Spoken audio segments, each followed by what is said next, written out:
All right, you're listening to Ali-M.O.N.Y, number 6, Ali, Mayor of New York, ALI-M.O.N.Y.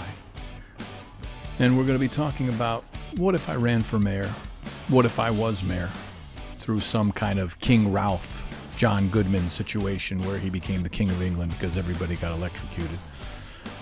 You know, if you need to get into something, you just need a simple premise, and all of a sudden, John Goodman is King Ralph. Welcome to number 6, Ali-M.O.N.Y. For those of you who are joining us now, Ali-M.O.N.Y is a play on words. My first name is Ali, or Ali, and M-O-N-Y is often referred to as Mayor of New York, although Ali-M.O.N.Y is a very emotional topic for many people. I hope people are not coming to this because they think I'm going to be talking about Ali-M.O.N.Y. To recap, my platform is simple. Clean streets, safe streets, free streets.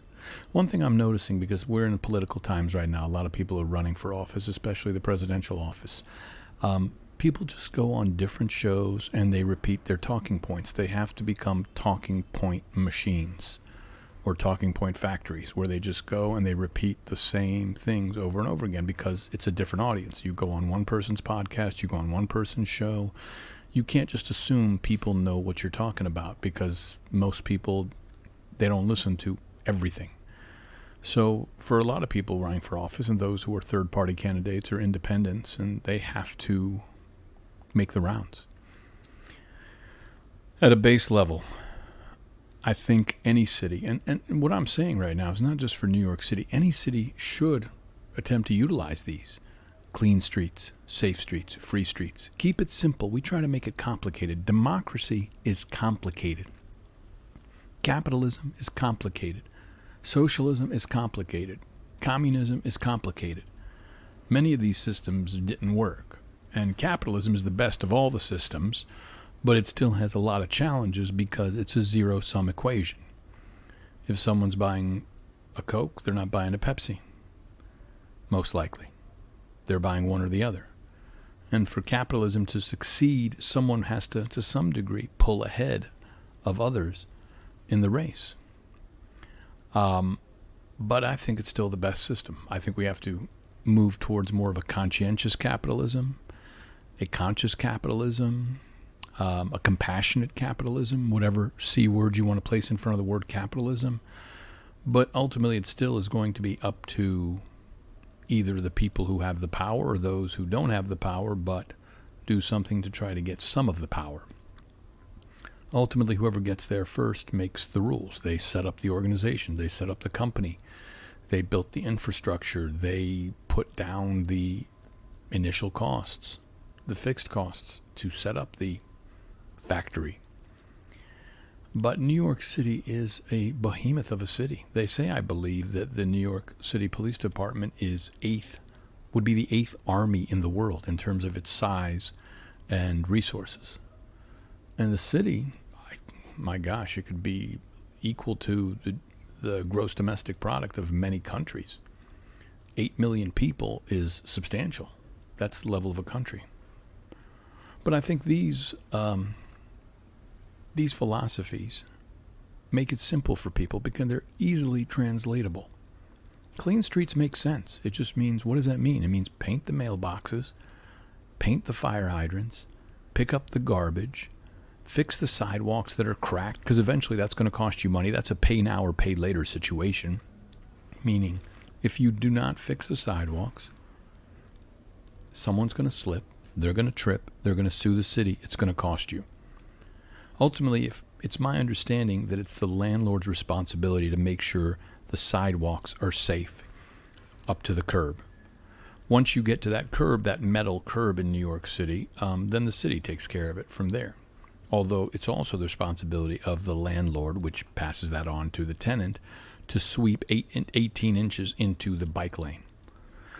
Now we sweep the streets in the morning and the evening. Our caretakers of our bar that we have in New York City, Pioneers, that opened 12/12/12, December 12th, 2012. We began the journey. We survived COVID. We had to make peace with back rent, but we were closed for 14 months. we were first to ask to close and last to be allowed to open. And for a bar and a restaurant, I don't see how it goes back to pre-COVID times until people come back into the offices. There are certain businesses that are contingent on people being in the offices 5 days a week, whether that's the person selling you an egg and cheese on a roll, a slice of pizza, a salad, a bowl of beans and grains and meat at various establishments. It won't go back. What we're finding now is Thursday is the new Friday. People are coming to work maybe Tuesday, Wednesday, Thursday. Some people are still working from home, and honestly, I don't blame them. If you could work from home, it's not for me. I like to get out of the house. I prefer the IRL in real life than the cyber world. But I wanted to put these thoughts out there because my hope is somebody borrows these thoughts. You know, at first, every idea is mocked and ridiculed and attacked. Then the second phase of an idea or a concept is it's taken for granted. Of course, that's the way to do it. And then the third phase, it's stolen. Someone else takes credit for it. Harry S. Truman said, "You'd be amazed what you can get done if you don't care who gets the credit." Now, he obviously wanted the credit for the quote because it's a Harry S. Truman quote, but I agree that you can get a lot done if you don't care who gets the credit, or better yet, give the credit to others. You know, ultimately, yes, as a manager, can I ask our caretakers to say, look, to give you more hours because there's not enough to do in a day, please sweep the streets in the morning and in the afternoon, at the beginning of your shift, at the end of your shift, and they're getting paid for it. And if I'm here, I help them, and if I see trash, I pick it up, because I think as you get older, it's important to find ways to bend over, to get down, to pick up things with fine motor skills. And I think there's also, you need to find ways to humble yourself. Picking up garbage, cleaning a toilet, doing things that maybe you've never done before, sweeping. So I think any leader needs to, lead through humility, lead through empathy. So if we don't take it upon ourselves to clean the streets, and this is something we did post-COVID. Pre-COVID, we didn't do it. We were busy. The businesses were busier. We had more businesses. We surrendered 4 businesses during COVID. So when we came back, we had a little more time than we had pre-COVID. And pre-COVID, I don't really know who swept the streets. Maybe each business did the best it could to come out, and some of them did it, some of them didn't. They didn't care. But there was garbage everywhere. And during COVID, it was unreal. There was so much garbage on 29th between 6th and 7th. I think if this was a Hollywood movie set, they'd say it's too much. It doesn't look real. There were so many things during COVID that when you saw it, if it was on the set of a TV show or a film, you'd go, no, that doesn't seem realistic. That human pretending to be homeless it's too much. It's too over the top. But I saw things. I saw people in states that I was heartbroken. But I didn't know really, what am I able to do aside from send a thought from my heart to their heart, have gratitude, give me perspective. It's complicated. Do you give somebody money on the street? If you do, then you're saying to them, stay on the street. I try to acknowledge them. I try to say hello. I try to make eye contact. If I take a picture of them, I asked if I may take a picture, and I give them some money for that because, I've been photographing folks on the street since this happened because I think somebody has to bear witness. I don't know what I'm going to do with the photographs yet. But I remember this great story about when they liberated the concentration camps. Eisenhower told the photographers, bring all the photographers here and bring all the people from the villages and around the concentration camps. And they said, why? He said, if you don't photograph this, they're going to say it never happened. And he was right. Even with photographs, people still say it never happened. And so I think it's important to bear witness through photography, and that's the power of photography. And in a different place and time, I would have loved to have been a photographer, a war photographer. I still do portrait photography on my iPhone. I love it. And I think it's important to help people find what they would do anyway. The 2 questions to ask and have each New Yorker and citizen ask is what comes easy to me but is difficult for others, and what would I do if money didn't matter? Because the goal is to help people find a path. The challenge is right now there's a lot of carjacking going on. A congressman just got carjacked in D.C. Now, the people who are doing the carjacking, I don't want to say they're victims as well, but they also most likely weren't born to this earth and began to toddle, and someone hoped that someday they would rob a car at gun or knife point, and they were looking forward to being carjackers. I would say they probably want to have a life in cars. They want to probably be a mechanic or sell cars or work on cars or be around cars, but how many cars can you have? Or even have a car? Cars are powerful. They're beautiful. You know, the different shapes they come, the sizes, the power of the engine. It is really an amazing thing. I see why Jay Leno and people like him love to collect cars, especially if you don't have children. Although I'd love to see a show that talks to Jay Leno about the succession plan of his vehicles. I think Jay's very funny. Seems like a great guy, great attitude. And okay, people could say, hey, couldn't you do something else with your money, you know, instead of cars? But it's like, it's his money. And he gives the money to people who take care of the cars. He has garages, he employs people. But I think a great show would be the succession plan. What happens to those cars once Jay passes from this earth? Does it become a museum? Do they get sold off? That's an interesting thing that's going on right now. There's a lot of succession happening, a transfer of wealth, transfer of power. Probably more so than any time in history, we're going to see the largest transfer of wealth from one generation to another. And the transfer of power as people who were head of media empires retire and their children take place, or as queens and kings of countries pass and their children become heirs.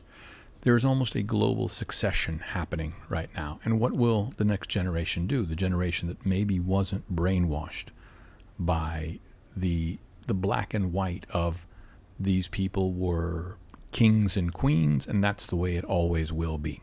And they are given this by divine right, by God, by a higher power. That is somewhat of an antiquated belief. It's some bit of a brainwashing. It's hard to break the brainwashing, but I think when you do break that brainwashing, you become Monty Python. You become Kids in the Hall. You become Faulty Towers. You become Little Britain, because you've broken past the absurdity that these people who've won the lottery of birth to be kings and queens get this forever while others live in poverty. I guess the things, each of these things, I have a few topics I want to talk about for my under 30-minute talk about what I would do. But the baseline is always, we can all globally make an attempt to have clean streets. And whether those streets are paved or they're dirt streets or they're cobblestone streets, we can make an attempt on a day-to-day basis, each of us taking it upon ourselves to clean the streets around us. And we can also take it upon ourselves to try to make the streets a little safer. That is going to be more challenging because just last week, an activist was stabbed on the streets at 3 a.m. and died, walking down the street with his partner, I think coming back from an event or a wedding of some kind. Some mentally ill 18-year-old. And again, do I need to mention their color or ethnicity? It's not necessary right now, because I'm not trying to describe it to the police. If you're trying to describe it to the police, yes, you have to tell them what race, color, ethnicity, gender, defining marks. They're looking for the person. They can't do it off of a guy did this. What guy? Well, I don't even want to say guy because I don't know. I don't want to presume that it was a guy. A human did it. What did the human look like? But for the purposes of what I'm doing, I don't think it's, will do anything but demonize it. Because again, an 18-year-old, I would like to think, is not born to someday at 18, I'm going to take my first steps, I'm going to giggle and laugh, and then I'm going to stab someone on the street at 3:15 a.m. And his life is ruined too. He's destroyed a family's life. He's just taken the life of someone who was an activist for the rights of those who are affected by drug addiction. He was trying to set up OD centers, so places where people can go so they don't OD. And I think you've got to make drugs accessible on a level where if people are going to do it, then you need to set up clean, safe places with nurses and doctors and allow them to do it and medicate themselves, quote unquote. Because it's, again, a pay now or pay later. You're either going to pay now and set up facilities and give them clean drugs, or you're going to pay later in ER costs, first responder costs, in funeral service costs. You're going to pay one way or the other. In the same way that you cannot live a life without regrets. So you're going to regret that you started the business, or you're going to regret that you didn't start the business. You're going to regret that you asked somebody out on a date. You're going to regret that you didn't ask them out on a date. You cannot live a life without regrets. So we have to start making the difficult lifeboat ethic decisions, because we cannot use the same thinking that got us into this situation to get us out of it. This blind say no to drugs has not worked. It's naive. Some people have a genetic predisposition to be addicted to drugs and alcohol and substances. Some people are lured into it, like the people who were lured into OxyContin by the Sackler family. Now, those people had it in their genetics to some degree. I think you fall, you hurt your back, you go to a doctor. A doctor has been persuaded by a pharmaceutical rep to push this OxyContin. So they push it. And you're prescribed it. And if you hadn't fallen and hurt your back, you never would have asked for it. But when you asked for it and you got it, it alleviated the pain. It did work. But then you needed more of it. You needed a higher dosage of it. And you found, and you maybe never would have found, that you and your body genetically have a predisposition to liking the feeling. So that's the challenge, is if you have a predisposition genetically, and genetics loads the gun and we pull the trigger, and if the gun has already been loaded, the only thing we can do is not pull the trigger. So abstinence, saying no to it. If you know your family has a history of drugs and alcohol, just never breaking that seal. The other science fiction possibility is at a certain age, I don't know what it is, maybe it's 13, 14, you, same way you give people an allergy test and you give them the different types of things and they prick it with a needle and find out if this gives you an allergy. You find out at that age if people have a predisposition to drug addiction, alcohol addiction. And if you know, then you begin to deal with it then and there. It's futuristic. It's sci-fi. But right now, it seems like the big existential threats to New York City right now, first and foremost, it's global warming. Anything I discuss that's not about global warming is a distraction. That will eventually affect us all in a way that will be, I won't say irreversible, because ultimately, if the Earth decides to shake us off her shoulder like so much dandruff or virus or whatever we have become to the Earth will heal itself. Once humans are gone, and animals will begin to go back to what they did before humans were here, and live their lives, and there'll be no humans here. Or the most robust of humans may survive in some type of Mad Max Thunderdome world. But eventually, we will have made this place so hot, so unlivable, that there'll be no humans. And even animals will have trouble. And only certain animals and reptiles and bugs will survive. So I think ultimately the Earth will eventually heal herself from whatever we did. But global warming has to be addressed. Whether you think it's real or not, you may think it's not real, or you may think, you know what, it is real, but it doesn't matter. I make so much money off of what we do. We just don't want to deal with disposing of our waste, or we do not want to convert out of fossil fuels. I'm sorry, I'm this many years old. I've got 10 more years before I retire. I've got a big nut every month. I'm just not going to do it. And I'm going to find someone in their 20s, 30s, and 40s. I'm going to brainwash them, and then they're going to keep it going. And then eventually someone's going to say, but when I get into a place of power in my organization that burns fossil fuels, I'm going to change things. But then you find, whoa, I got a big nut. I got a lot of bills. Maybe the next generation will do it, because I got mortgages and property tax and car payments and schools and just, I swore I was going to be the one who was going to change it, but I just can't right now. Maybe the next guy can change it, or gal. And so the migrant crisis is the thing that's being discussed everywhere, in New York City, in other cities that are also getting migrants bused to them. And this is something new. This is probably the past 2 years. Before, migrants would come to the border cities, El Paso, Texas, along the southern border. But there's a governor down there who said, you know what, why are we the only ones who should have to deal with this? Because just because they get here and then they're here. I'm going to put people on buses and I'm going to send them to your cities, because your cities have set up a system that says anybody who comes to your city has the right to shelter. Now, again, this right to shelter was established to make sure people who were already in New York had a place to sleep during winters and a place to go when the heat was excruciating. It was never meant for this migrant crisis. Humans, they're human beings. And again, nobody wants to be in a situation like this. The challenge is the countries they come from have not figured out a way to create jobs, homes, situations where people don't want to leave. See, that's ultimately the goal, is to make every country so amazing that nobody wants to leave aside from travel. The only reason you want to leave your country is because you want to travel, because your country has everything you need.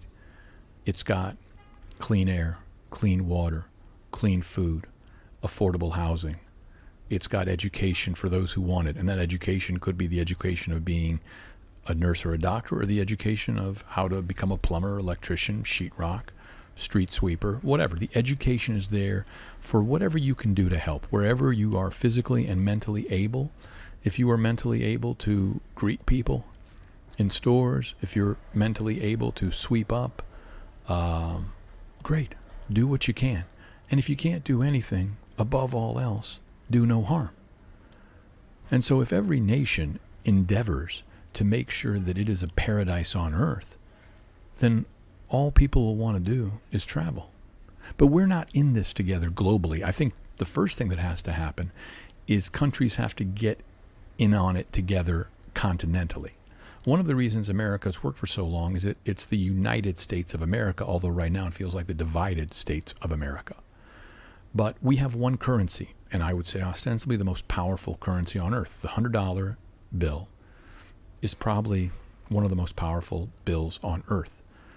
Some would say the euro has power or the British pound has power, but the $100 bill is still something that, when they went into Saddam Hussein's lair, his castles, palaces, there were crates and pallets of U.S. $100 bills. So even they wanted the $100 bill. But, and again, my time is running out because I don't want these to go over 29:59. But I think instead of building the wall, which is what we're doing, and no wall will work. There is no wall that will be impenetrable. They'll find other ways. If it's still your society and your country is not enviable, people will find ways to get out. They want to take care of their children. They want jobs. They want safety. And many of these countries have allowed, again, drugs. It goes back to drugs. If drugs were legal, then people would not feel imprisoned, and that drugs is a way to make money. Now, ultimately, what will happen if you legalize drugs globally is that human trafficking would pick up. They're still going to try to find something. These people who don't want to just be farmers, they want a lot of money. And the way they can get that money is by trafficking drugs, trafficking humans, trafficking parts, whatever it is, someone will figure out a way. So instead of spending the money on a wall, we might be better served to spend that money to make the first 10, 15, 25 miles inside the southern border opposite America into a paradise. Spend that money to make cities so once you get to the southern border, you don't want to leave. You're like, hey, I thought I wanted to break past the southern border and I want to go into America, but on this side of the border where I know the language, I know the temperature. I know the environments, which I like it. I mean, I grew up here. I want to stay here, but there's no job for me here. My sons and daughters are not safe here. They will try to kill my sons or enlist him to be part of the gangs. And my daughter, if they're attractive, they will try to enslave her in some way. I've got to get out of here. But if we make those areas not only safe, but an ideal city, maybe you get to there and you go, you know what? Let's just stop here. Let's make a home for ourselves inside the southern border on the other side of America. That's a better use of money. In improvisation, we call this if this, then what? And we also use that tool in comedy. If this, then what? If there is a razor blade and then we add a second razor blade, what if we added 5 razor blades? And that becomes, what if it's just a handheld device to shave your whole face with a giant razor blade? That's one of the rules of comedy. If this, then what? If there is a, I don't want to get this become a comedy, but again, at the end of the day, I'm a small-time comedian, small-time actor. I've had a bit of a career, enjoyed it every time I did it, grateful for the life I've had, still pursuing it, still would love to be on a show in some way that I really liked, like the shows I grew up watching and loving, Sanford and Son, Taxi, MASH, All in the Family, St. Elsewhere, so many others. But an if this then what situation using this comedy tool is, if we're going to spend money on this wall and it's going to cost a lot, why not get the same construction teams and crews, partner with Mexico and say, let's build 25 to 50 miles of cities that are paradises. So when people hit these areas, they're going to want to stay. They're not going to want to get on a bus and go to a new city and somehow begin again. And in New York City, it's not easy. The rents are high. Transportation's not cheap. As I've said, it's $2.90 to get on a subway or bus. And then that forces people to jump the turnstile. So it pushes them into a life of microcrime, which then may lead to larger crimes. But it's not an inexpensive city to live in. So the migrant crisis is something that prior to this past year, not something New York had to deal with in a large way. And as mayor of New York, you cannot discount that it is a national and a global issue. Because now, this kind of epiphany from the governor of Texas of, you know what? We're just going to put them on buses. We're going to send them to your cities. And once you get them, you deal with it. Which is almost, it's using humans as props. It's saying, sorry this happened to you, but we don't have the resources anymore. You guys want to talk the big talk about being sanctuary cities and, everybody's welcome and bring me you're tired, you're poor, we're going to do it then. And they've done it. And I see it because I walk by the Roosevelt Hotel on the way to work when I walk to and from work. And I know people just want basic things. But their children can go right into public education and begin, being educated. It wears on the resources we have. We're just not equipped for it. The hospitals are not equipped for it. So we have to make a decision of how are we going to spend this money. And if you're going to spend it making and helping the country they're coming from better so they don't want to come here. And I'm not talking about today or tomorrow. I'm talking this is a decade-long, half-century-long plan. Nothing we're going to do is going to fix this problem today, tomorrow, or even this year. And if the border needs to be secured, then it has to be secured militarily because the Border Patrol does not have the resources to do this.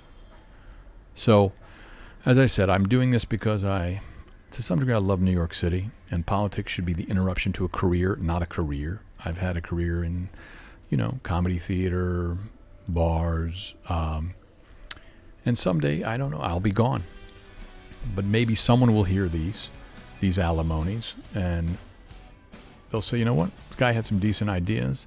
Yeah, let's just start with cleaning the streets, making them safe, and then making them free. I truly love New York. I know it has the potential to be the greatest city in the world. Let's do it. Let's work together. to make New York that shiny city on the hill.